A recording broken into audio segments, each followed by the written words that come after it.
السلام علیکم ورحمۃ اللہ وبرکاتہ۔ ربی زدنی علما۔ سورۃ القصص آیت نمبر 39 سے 41 تک کی تلاوت کر رہی ہوں۔ اعوذ باللہ من الشیطان الرجیم۔ بسم اللہ الرحمن الرحیم۔ واستكبر هو وجنوده في الأرض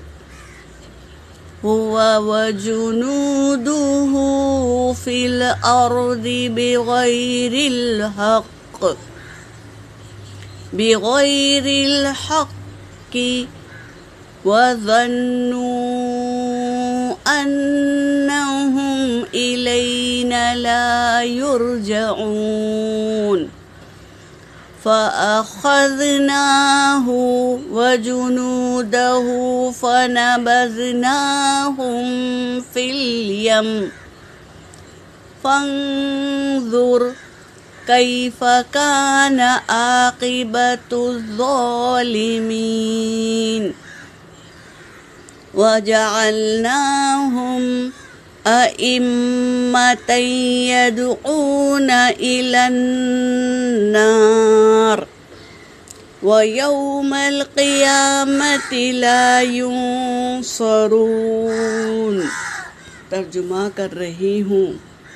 واستکبر، اور اس نے تکبر کیا، ہوا وجنودہ، اور اس کے لشکر نے بھی، فی الارض، زمین میں، بغیر الحق، بغیر حق کے تکبر کیا، وظنوا، اور انہوں نے گمان کیا، انہم، بے شک وہ، الینا لا یرجعون، نہیں لوٹیں گے ہماری طرف وہ نہیں لوٹیں گے۔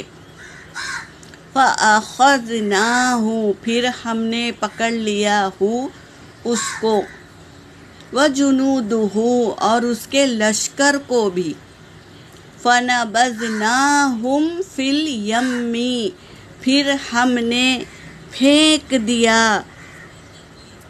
سمندر میں، فرعون کو پھینک دیا سمندر میں، اور اس کے لشکر کو بھی پھینک دیا اللہ تبارک تعالیٰ نے۔ یہ اللہ کی پکڑ تھی۔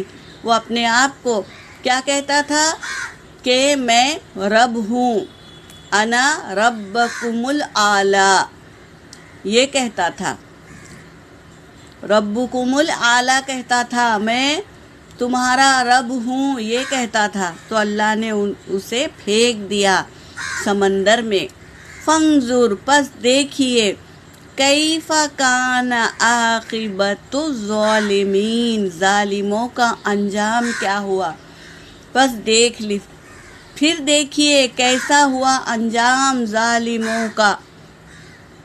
وجعلناہم، اور ہم نے بنا دیا، ہم ان کو، ائمتاً، ایک علامت، یدعون، وہ بلاتے تھے، الی النار، آگ کی طرف، یعنی جہنم کی طرف وہ بلاتے تھے۔ جتنے بھی ان کے ساتھی ہیں ان کو لے کر وہ جہنم میں جائیں گے۔ تو ان کو اللہ نے ایک نشانی بنا دیا کہ وہ بلاتے تھے جہنم کی طرف لے جانے کے لیے، یعنی لوگوں کو جہنم میں بھرنے کے لیے بلاتے تھے۔ وَيَوْمَ الْقِيَامَةِ، اور قیامت کے دن، لا يُنصَرُونَ، نہیں وہ مدد کیے جائیں گے، قیامت کے دن نہیں مدد کیے جائیں گے، کوئی ان کی مدد نہیں کرے گا۔ یہیں پر ان کی سب کچھ ختم ہو گئی دنیا میں، آخرت میں کوئی مددگار نہیں ہوگا ان لوگوں کا جس کو اللہ نے عذاب بھیج کر پکڑ لیا، یعنی فرعون کو سمندر میں پھینک دیا اور اس کے لشکروں کو بھی پھینک دیا، اب وہ قیامت میں نہیں مدد کیے جائیں گے۔ یہاں پر میری آیت ہو گئی۔ وآخر الدعوانا ان الحمد للہ رب العالمین۔